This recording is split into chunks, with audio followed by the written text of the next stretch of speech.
Hello everybody, welcome to ज्योतिष classroom. Friends, हम लोग पढ़ रहे थे जॉफ्री चौसर को और इन पर हम लोग 124 क्वेश्चंस तक कवर कर चुके थे। इसके साथ हम लोग द टेल ऑफ वाइफ्स यानी वाइफ ऑफ बाथ की स्टोरी को भी हम लोग कवर कर चुके थे। और उस स्टोरी में जितने भी कैरेक्टर्स हैं एंड जो भी उसमें चीज़ें इंपॉर्टेंट हैं वो हम लोग सब कवर कर चुके थे और इनके अदर वर्क्स जो हैं उनके बारे में भी हम लोग देख चुके थे। आज से मैं क्वेश्चन नंबर 125 स्टार्ट कर रही हूँ एंड ये लास्ट वीडियो होगी जॉफ्री चौसर पर। ठीक है, इसके बाद हम लोग इनकी एक दो स्टोरीज़ को देखेंगे एंड जो अदर ऑथर हैं उनको हम कवर करेंगे। तो 125 का क्वेश्चन है, व्हाट इज चैंटिक्लियर्स नाइटमेयर। नाइटमेयर एक डरावना सपना होता है, वो एक सपना देखता है। तो वो चैंटिक्लियर जो कॉक होता है, ये जो नन का प्रिस्ट है, वो एक टेल सुनाता है, प्रोलॉग सुनाता है, टेल सुनाता है। तो उसकी ही स्टोरी है। उसकी स्टोरी में चैंटिक्लियर यानी कि एक कॉक है, ये कॉक है, ठीक है, मुर्गा। इसकी एक हैन होती है, उसका नाम पर्टिलोट होता है। ठीक है, तो नन का जो प्रिस्ट होता है, जो टेल सुनाता है, उसमें एक मुर्गा आता है जिसका नाम होता है चैंटिक्लियर। ये स्टोरी मैं बहुत जल्दी जो है अपलोड कर दूँगी चैनल पर। तो चैंटिक्लियर जो मुर्गा होता है उसने रात में एक ड्रीम देखा होता है और उस ड्रीम में उसने क्या देखा होता है, ही ड्रीम्स, वो सपना देखता है, a large beast threatens to kill him. एक बड़ा सा जो जीव है वो उसको डरा रहा है, टू किल हिम, मारने के लिए। ठीक है, वो उसको मारने के लिए ले जा रहा है एंड उसको डरा रहा है। वो सपने में ये देखता है। ठीक है, तो चैंटिक्लियर क्या देखता है, एक ड्रीम देखता है जिसमें एक बीस्ट है, वो उसको थ्रेटन कर रहा होता है, डरा रहा होता है। नेक्स्ट क्वेश्चन है 125, हु इज़ पर्टिलोट। पर्टिलोट कौन होती है? तो ये पर्टिलोट जो होती है वो चैंटिक्लियर की फेवरेट हैन वाइफ होती है। इसकी वाइफ होती है, हैन होती है और ये फेवरेट होती है। ठीक है, ध्यान रखेंगे। नेक्स्ट क्वेश्चन पर आते हैं, question number 127, how does the fox trick Chanticleer. जो फॉक्स होती है वो कैसे चैंटिक्लियर को चकमा देती है या उसको कैसे पकड़ कर ले जाती है, कैसे उस पर ट्रिक करती है। तो वो क्या करती है चैंटिक्लियर से, वो उसको फ्लैटर करती है। फ्लैटर का मतलब होता है किसी की चापलूसी करना, झूठी। ठीक है, तो फ्लैटर करती है चैंटिक्लियर को एंड देन ग्रैब हिम। और क्या कह के फ्लैटर करती है कि तुम बहुत अच्छा गाना गाते हो, मुझे गाना गा के सुनाओ। और जैसे ही जो कॉक होता है चैंटिक्लियर, वो गाना गाने के लिए मुंह खोलता है और आंखें अपनी बंद कर लेता है। इतने में वो क्या करती है, उसको ग्रैब कर लेती है। ग्रैब का मतलब होता है पकड़ना। And when he is singing proudly, जब वो बहुत गर्व के साथ गाना गा रहा होता है, ठीक है, तो उसको पकड़ लेती है एंड ले जाती है। ठीक है, इस तरीके से जो चैंटिक्लियर है उसकी ट्रिक में फंस जाता है। Question number 128, how does Chanticleer trick the fox and escape. फिर बाद में जब वो फंस जाता है तो उससे निकलने का कुछ उपाय सोचता है। तो इसमें पूछा, इस क्वेश्चन में बोला है कि चैंटिक्लियर कैसे ट्रिक करता है उस फॉक्स पर एंड एस्केप, और बाद में जो है वो भाग जाता है। तो कैसे करता है, वो भी वही सेम टेक्निक को अपनाता है। वो सजेस्ट करता है फॉक्स को, इसमें एक फॉक्स का नाम भी मेंशन किया है। ठीक है, मैं बताऊंगी नाम उसका। वो सजेस्ट करता है चैंटिक्लियर द फॉक्स को, टर्न बैक, कि तुम वापस मुड़ो, टू बोस्ट, पीछे बढ़ो और क्या करो, बोस्ट करो, यानी कि जो आपने उपलब्धि हासिल करी है, अबाउट हिज फीट, अपनी जो साहसिक कार्य जो तुमने किए उनके बारे में मुझे बताओ। और फिर जब वो ऐसा कहता है तो वो करने भी लगती है। एंड देन फ्लाइज अवे, और फिर वो भाग जाता है away. When the fox opens the mouth, जब बस जैसे ही फॉक्स अपना मुंह खोलती है अपनी उपलब्धियों के बारे में गिनाने के लिए, इतने में जो कॉक होता है वो फ्लाई कर जाता है एंड फ्लाई करके एक ऊंचे से पेड़ पर जाकर बैठ जाता है। फिर अगेन वो फ्लैटर करती है फॉक्स, लेकिन इस बार वो सबक सीख चुका होता है कि कभी भी किसी फ्लैटर के जो जाल है उसमें नहीं आना चाहिए। ठीक है, तो ये क्या करता है, कहता है कि सजेस्ट करता है कि अपने बारे में बताओ। नेक्स्ट क्वेश्चन है question number 129, what is the moral of the nun's priest tale. Nun's की जो प्रीस्ट होता है उसकी टेल का क्या मोरल है, क्या उसका सिद्धांत है, क्या उसकी शिक्षा है। तो क्या है, नेवर ट्रस्ट अ फ्लैटर, कभी भी किसी चापलूस की बातों पे विश्वास नहीं करना चाहिए। ठीक है, ऑप्शन नंबर बी जो है राइट हो जाएगा, ध्यान करिएगा। Is Chaucer the narrator the same as Chaucer the author. यहाँ पे आपको पता होगा कैंटरबरी टेल्स में जो चौसर हैं वही नरेटर हैं एंड इसमें इस क्वेश्चन में बोला कि जो चौसर है जो कि नरेटर है वो वैसे ही वो सेम है चौसर द ऑथर, जैसे कि चौसर ऑथर है। ये दोनों क्या सेम है?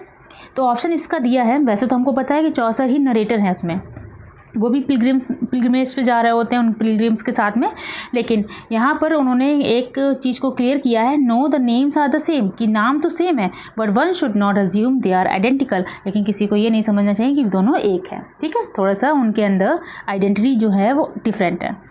नेक्स्ट क्वेश्चन पर आते हैं, question number 131, who is the leader of the group. अब ये ग्रुप कौन सा है, जो कैंटरबरी में जो लोग जा रहे हैं उनका ग्रुप की बात हो रही है, जो वहाँ पे जितने भी पिलग्रिम्स हैं उनकी बात हो रही है। तो ग्रुप जो बोला है who is the leader of the group, तो ग्रुप का लीडर कौन है, कौन लीड करेगा उस ग्रुप को, तो वो होस्ट करेगा। होस्ट कौन है, हैरी बैली, ठीक है, हैरी बैली, ध्यान रखेंगे हैरी बैली जो है वो होस्ट है। नेक्स्ट क्वेश्चन पर आते हैं, हु इज़ थीसियस। थीसियस कौन है, तो ये थीसियस जो है आपको पता होगा कि जो थीसियस है वो नाइट की स्टोरी, नाइट जो टेल बताता है उसका एक करेक्टर है, ठीक है। तो कौन है, ऑप्शन नंबर इसका ए ही राइट हो जाएगा। In the knight's tale he is the duke of Athens, वो नाइट की टेल का क्या है, ड्यूक है, और कहाँ का ड्यूक है, एथेंस का, ठीक है। जिसकी जो वाइफ होती है उसकी सिस्टर होती है एमिली, उससे 2 लोग प्यार करते हैं, कि आर्साइड करता है एंड पलेमन करता है, ठीक है। उसी में थीसिस नाम का करेक्टर मेंशन किया गया है। ऑप्शन नंबर ए है, in the knight's tale he is the duke of Athens, ठीक है। नेक्स्ट क्वेश्चन पर आते हैं, question number 133। Question number 133, question number 133 में बोला है, what do the 3 writers in the partner's tale represent. जो पार्टनर की टेल होती है, पार्टनर एक व्यक्ति है जो कि कैंटरबरी टेल्स में मेंशन किया गया है। तो इसकी टेल्स में जो 3 मैन होते हैं, 3 राइटर्स होते हैं, दंगई होते हैं, वो क्या करते हैं, वो किस चीज़ को रिप्रेजेंट करते हैं, किस चीज़ का प्रतिनिधित्व करते हैं, तो वो करते हैं वाइसेस का। वाइसेस मतलब बुराइयाँ, बुराई का प्रतीक है ये तीनों व्यक्ति। क्या होता है इस 3 में, ये 3 फ्रेंड्स होते हैं, और इसका एक जो फ्रेंड होता है, इन 3 में से नहीं, दूसरा एक फ्रेंड होता है, उसकी डेथ हो जाती है, उसकी जो है डेड बॉडी जा रही होती है। तो ये लोग, उनको पता चलता है इनका ये फ्रेंड था, तो ये किसी से पूछते हैं तो वो बता देता है कि डेथ है, डेथ ने तुम्हारे फ्रेंड को मार दिया। अब ये 3 समझते हैं डेथ है वो कोई पर्सन है, ठीक है। इसको तलाश में निकल जाते हैं। जब ये जा रहे हो तो इनको एक ओल्ड मैन मिलता है। अब ओल्ड मैन से ये लोग पूछते हैं कि आपने डेथ को देखा है, तो ओल्ड मैन क्या कह देता है, हाँ मैंने डेथ को देखा है, एंड उस ग्रुप में जाइए, उस उपवन में जाइए, एंड आपको वहाँ पर डेथ मिल जाएगी। ये लोग वहाँ जाते हैं, इनको क्या मिलता है, गोल्ड मिलता है, डेथ नहीं मिलती है। और ये गोल्ड जो है यही सिम्बलाइज़ करता है डेथ को। तब ये लोग जाते हैं, इनके मन में क्या आ जाता है उस टाइम पे, ग्रीड आ जाता है, ग्रीड, लालच आ जाता है। तो ये लालच, ये जो है तीनों फ्रेंड्स वाइसेस यानी कि बुराई का प्रतीक है। क्या करते हैं, एक को भेजते हैं कि फूड लेकर आओ, क्योंकि इस टाइम पे हम लोग गोल्ड ले जाएंगे तो सबको पता चल जाएगा। तो ये फूड लाने के लिए सबसे छोटे वाले को भेज देते हैं। वो छोटा वाला लेने जाता है, तो इन दोनों के मन में लालच जो आता है, वो कहते हैं कि हम लोग क्या करेंगे, शेयर 2 में करेंगे, इसको मार देते हैं। जब ये वापस आएगा स्टैप कर देते हैं, चाकू डाल देते हैं इसको, इसके ऊपर चाकू से वार करके इसको मार देते हैं। उधर वो सोचता है कि इन दोनों को मैं मार दूँ, तो वो क्या करता है, वाइन लेने जाता है, वाइन में उसको रेड पॉइजन मिला देता है खरीद करके, ठीक है।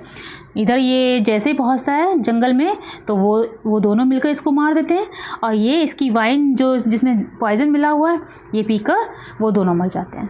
तो ये 3 राइटर्स जो हैं, 3 दंगाई जो हैं, ये किसका प्रतिनिधित्व कर रहे हैं, ये बुराई का, लालच का प्रतिनिधित्व कर रहा है, ठीक है, वाइसेस, ध्यान रखेंगे। क्वेश्चन नंबर 134 पर आते हैं, which character is loud and obnoxious and gives the host a hard time. कौन सा करेक्टर जो है बहुत लाउड है, बहुत, एक मिनट की, बहुत लाउड है एंड बहुत ही ज़्यादा हानिकारक होता है होस्ट के लिए, और बहुत ही ज़्यादा उनके लिए परेशानी का, मुसीबत का कारण बनता है। तो इनमें से जितने भी करेक्टर मेंशन किए गए हैं, सबसे ज़्यादा लाउड, ज़ोर से बोलने वाला, और बहुत ही ज़्यादा प्रॉब्लम्स को क्रिएट करने वाला है मिलर। मिलर करेक्टर जो है वो प्रॉब्लम करता है होस्ट को, या देता है, ठीक है। किस तरीके की प्रॉब्लम करता है, ये मिलर क्या करता है, मिलर जो है अक्सर जो है अशिष्ट और शराबी और आक्रामक जो हरकतें होती हैं, जो कि समाज में अनैतिक समस्याएं पैदा कर सकती हैं, वैसी हरकतों को करता है, ठीक है। जैसे जो नाइट होता है, उसकी कहानी जब सुनाई जाती है, उसके बाद ये क्या करता है, होस्ट को फोर्स करता है कि मैं कहानी सुनाऊंगा। और उसके बाद ये कैसी कहानी सुनाता है, एक भद्दी सी, अश्लील और व्यंग्यात्मक, जिस पे दूसरों पे टॉन्ट करते हैं, इस तरीके की कहानियों को सुनाता है। एंड रास्ते में भी बहुत ही ज़्यादा जो हमारा होस्ट होता है हैरी बैली, उसको परेशान करता है। तो ओवरऑल देखा जाए तो होस्ट के लिए कौन हार्ड टाइम बनता है, द मिलर, ठीक है। ऑप्शन नंबर डी वाला राइट हो जाएगा, ठीक है। और ये कहानी वही सुनाता है जिसमें वो कारपेंटर जॉन होता है, उसकी वाइफ एलिजन होती है, निकोलस होता है। तो ये भी कहानी जो है अश्लीलता से भरी हुई होती है, एंड इसको ये मिलर ही सुनाता है। और भी जो रास्ते या भी जो ट्रैवलिंग होती है, उसमें भी बहुत तरीके की जो हरकतें हैं अश्लील करता है। इसकी वजह से ये होस्ट के लिए एक हार्ड टाइम बन जाता है, ठीक है, मुसीबत का जो है सबक बनता है। क्वेश्चन नंबर 135 पर आते हैं। क्वेश्चन नंबर 135 में बोला है, what combination of qualities makes the night so admirable. कौन सी क्वालिटीज़ का कॉम्बिनेशन जो नाइट को बहुत ही ज़्यादा प्रशंसनीय बनाता है या एडमायर करने की योग्य बनाता है। तो जो नाइट है, आपको पता है, जो कैंटरबरी टेल्स उसमें सबसे अच्छा या इसको बोल सकते हैं सर्वश्रेष्ठ करेक्टर है। देखने में एंड इसका व्यवहार, इसकी जो क्वालिटीज़ हैं सब बहुत अच्छी हैं। तो कौन सी क्वालिटी का सेट है जो इसको इतना एडमायरेबल बनाता है? तो इस क्या है? फर्स्ट ऑप्शन ठीक है, राइट है। हिज लव ऑफ आइडियल्स, उसका आदर्श के लिए प्रेम। इम्प्रेसिव मिलिट्री करियर, उसका जो करियर है मिलिट्री का बहुत आकर्षक है। एंड हिज जेंटल मैनर, और उसके जितने भी मैनर्स हैं वो बहुत जेंटल हैं, इसलिए वो सभी के लिए एक अच्छा एग्जाम्पल जो है वो बनता है। Combination of qualities makes a knight so admirable. Next question पर आते हैं, question number 136। What kind of story does knight like to hear? कि नाइट जो है वो किस प्रकार की स्टोरीज़ को पढ़ना या सुनना क्या करता है, पसंद करता है? तो कौन सी स्टोरी जो गरीबी से अमीरी की ओर लेकर जाती हैं, यानी कि रैग्स टू रिचेस टेल। ठीक है, रैग्स टू रिचेस टेल। ठीक है, गरीबी जिसमें बताई जाए, गरीबी से इंसान कैसे रिचेस प्राप्त करता है, इस तरीके की कहानी हमारे जो नाइट है उसको पसंद है। ठीक है, नेक्स्ट क्वेश्चन पर आते हैं फ्रेंड्स। ये क्वेश्चन नंबर 136 का जो आंसर है वो रैग्स टू रिचेस टेल्स जो है वो नाइट को इसलिए पसंद है। इसकी एक्सप्लेनेशन में थोड़ा सा बताना चाहूँगी। जॉफरी चौसर की जो कैंटरबरी टेल्स में नाइट आता है ना, उसको हालांकि सूरवीर, दरबारी, प्रेम और वीरता की कहानी जो है वो उसको अच्छी लगती है। तो बैटल एंड वॉर स्टोरी जो है उस पर कन्फ्यूज़ मत हो जाएगा। इसकी एक्सप्लेनेशन में मैंने इसको क्वेश्चन को अच्छे से सर्च किया एंड उसमें मुझको पता चला था, एंड ये बात सच भी है कि जो सूरवीर होता है यानी कि जो नाइट होता है वो दरबारी प्रेम और वीरता की कहानियाँ जो हैं उसको सुनाना पसंद है। लेकिन जो नन प्रिस्ट टेल में जो कहानी सुनाई जाती है भिक्षु की, उस कहानी को वो बीच में ही रोक देता है, उसकी प्रोलॉग को वो बीच में ही रोक देता है। और वह कहता है कि जो महान जो स्टेट्स हैं यानी कि जो बड़ी बड़ी जो जागीरें हैं उनमें जो दुख के डूबने की जो कहानियाँ होती हैं बहुत निराशाजनक हैं। यानी कि जो बड़े लोग होते हैं एंड वो बड़े लोग नीचे हो जाते हैं या छोटे हो जाते हैं, ये जो कहानियाँ होती हैं बहुत दुख देती हैं, निराशाजनक होती हैं। इसके बजाय उसको ऐसी कहानियाँ पसंद हैं जिसमें निम्न वर्ग के लोग ऊपर उठते हैं और सौभाग्य से समृद्ध होते हैं। तो जो रैग्स टू रिचेस स्टोरी है उसको पसंद है। हालांकि वो अपनी कहानी सुनाता है वो वीरता से भरी हुई है, शूरवीरों से भरी हुई है, ठीक है, प्रेम से भरी हुई है, तो वो वाला उसके अकॉर्डिंग ठीक था। लेकिन यहाँ पर उसको किस प्रकार की पसंद है स्टोरी वो बताता है। कब बताता है? जब वो नन्स प्रिस्ट टेल जो होती है उसमें जो भिक्षु की कहानी होती है उसको बीच में रोक देता है, तब वो अपनी ये मन की बात को बताता है कि उसकी कौन सी स्टोरी पसंद आती है, रैग्स टू रिचेस टेल्स। ठीक है, नेक्स्ट क्वेश्चन पर आते हैं। आपको इस क्वेश्चन को अगर डाउट लग रहा है तो इसको गूगल कर लीजिएगा एंड सर्च कर लीजिएगा। ठीक है, क्वेश्चन नंबर 137 जो है, what are the church pardons और papers indulgence that people bought? Question 137 में बोला गया है कि what are the church pardons और papers indulgence that people bought, कि चर्च द्वारा जो दी जाने वाली क्षमा है यानी कि पार्डन्स है, और जो पोप के द्वारा दी जाने वाली रियायतें हैं, इंडल्जेंस हैं, दैट पीपल बॉट जो लोग खरीदते हैं, वो क्या हैं? तो वो क्या है? ऑप्शन नंबर बी जो है इसका राइट हो जाएगा answer. Notes with the signature of the pope absolving people और पर्टिकुलर सीन। ये ऐसे नोट हैं जो जिस पर पोप का हस्ताक्षर होता था, सिग्नेचर होता था, और जिनमें लोगों को कुछ विशेष पापों से मुक्ति दी जाती थी। पर्टिकुलर सीन यानी कि कुछ विशेष पाप होते थे, उनमें से लोगों को क्या उनसे मुक्ति दी जाती थी, और उस पर पोप का सिग्नेचर होता था। ठीक है, आपसे अगर पार्डन एंड पेपर्स इंटेलिजेंस पूछा जाएगा तो अभी बताएंगे ये नोट्स होते थे with the signature of pope absolving people, यानी कि क्षमा दी जाती थी उनको, और किससे? उनके विशेष पापों से। ठीक है, नेक्स्ट क्वेश्चन पर आते हैं। Question number 138। In addition to his religious fakery, what makes people suspicious of the partners? उसकी जो रिलीजियस फेकरी थी, किसकी? ये पार्टनर की बात हो रही है। ठीक है, उसके धार्मिक ढोंग के अलावा, जो रिलीजियस फेकरी थी, ढोंग था उसका धार्मिक, उनके अलावा व्हाट मेक्स पीपल, किस चीज़ ने या कौन सी बात ने लोगों को पार्टनर पर संदेह करने के लिए प्रेरित कर दिया? सस्पिशियस हो गए थे लोग उसके बारे में, तो क्यों हो गए थे? ऑप्शन नंबर 1 है उसका right. He has an ambiguous gender and might be a यूनक। उसका जो जेंडर था उसके बारे में स्पष्ट बात नहीं थी, एम्बिगुअस था, और शायद वो किन्नर भी हो सकता था। ठीक है, ये बात लोगों को थोड़ी सी पार्टनर के बारे में संदेहात्मक लगी थी। ठीक है, नेक्स्ट क्वेश्चन पर आते हैं। What are the wife of Bath talent? Wife of Bath जो थी उसका क्या टैलेंट था? तो उसका क्या टैलेंट था? ऑप्शन नंबर इसका सी वाला राइट हो जाएगा। She is a renowned seamstress and a pro at netting husbands. Option number C हो जाएगा। नेटिंग यानी कि जाल में फंसाने के लिए, और प्रो मतलब एक्सपर्ट, हस्बैंड पतियों को, वो पतियों को जाल में फंसाने में एक्सपर्ट थी, और एक वो दर्जिन भी थी। रिनाउंड यानी कि फेमस, और सिमस्ट्रेस यानी कि दर्जिन महिला, दर्जी का काम अच्छे से करती थी और वो हस्बैंड्स को नेट करने में या फंसाने में बहुत एक्सपर्ट थी, ये उसका टैलेंट था। ठीक है, इसकी 5 शादियाँ हुई थी, 3 ओल्ड मैन थे, ये ध्यान रखेंगे। 4th वाले से इसने शादी की थी लेकिन उसकी डेथ हो गई थी। जस्ट वेट, 4th वाले से इसने शादी की थी तो उसकी डेथ हो गई थी। एंड जो 5th वाला था जैंकिंग, उसने इसको थप्पड़ मारा था जिसकी वजह से ये कान से बहरी हो गई थी। ठीक है, तो ये सब चीज़ें इनके बारे में ध्यान रखेंगे। क्वेश्चन नंबर 140 में बोला which of the following best describe true love according to the medieval tradition of courtly love. Question number 140 का मतलब है, क्वेश्चन बोला है कि जो दरबारी युग की जो मध्ययुगीन परंपरा थी, दरबारी लव की यानी कि जो कोर्टली लव था उसकी जो मध्यकालीन परंपरा थी, उसके अनुसार निम्नलिखित में से विच ऑफ द फॉलोइंग, निम्नलिखित में से कौन सा विकल्प है जो सच्चे प्रेम को, ट्रू लव को बेस्ट डिस्क्राइब करता है, सबसे अच्छी तरीके से वर्णन करता है। तो इसके ऑप्शन देखिए, pagan, wild and passionate option है, then ideal, spiritual, tormenting, not physical and adulterous. तो इसका ऑप्शन बी वाला राइट हो जाएगा। ट्रू लव को कौन से जो ऑप्शन है वो डिस्क्राइब करता है, वो आदर्श से भरा हुआ होता है ट्रू लव। स्पिरिचुअल यानी कि आध्यात्मिक होता है। टॉर्मेंटिंग यानी कि जिसमें सहने की क्षमता हो। नॉट फिजिकल, शारीरिक नहीं होता। एंड एडल्ट्रस नहीं होता है यानी कि जिसमें कोई मिलावट ना हो, यानी कि कोई धोखाधड़ी ना हो। ठीक है, तो ये ऑप्शंस जो हैं वो ट्रू लव को डिस्क्राइब करते हैं सबसे अच्छी तरीके से। ठीक है, क्वेश्चन है What does the word company that Chaucer uses to describe the travelers mean? Chaucer ने कैंटरबरी टेल्स में ट्रैवलर्स के लिए या ट्रैवलर्स को डिस्क्राइब करने के लिए कंपनी वर्ड का यूज़ किया है। इसका क्या मतलब है? तो इसका मतलब है ऑप्शन के अनुसार to break bread together.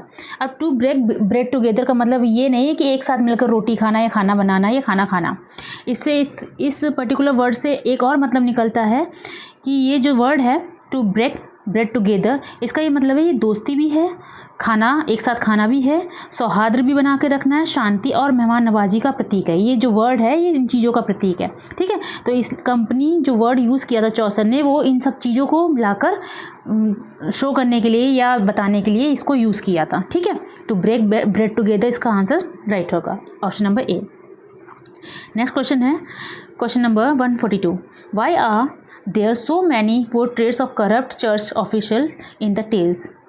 Question में बोला है कि why are there so many portraits, जो टेल्स है कैंटरबरी टेल्स में भ्रष्ट जो यानी कि करप्ट जो चर्च के अधिकारी हैं उनके इतने सारे चित्र क्यों दिए, इतने सारे पोर्ट्रेट्स क्यों दिए गए हैं, क्यों हैं। ठीक है, इसका आंसर हो जाएगा because corruption in the church was rampant in the middle age. क्योंकि मिडल एज में जो भ्रष्टाचार था, करप्शंस था, वो व्यापक रूप से फैला हुआ था। इसीलिए उन्होंने चौसर ने क्या किया है, बहुत सारे पोर्ट्रेट्स किए हैं अपनी कैंटरबरी टेल्स में चर्च के अधिकारियों के। ठीक है, option number D will be right.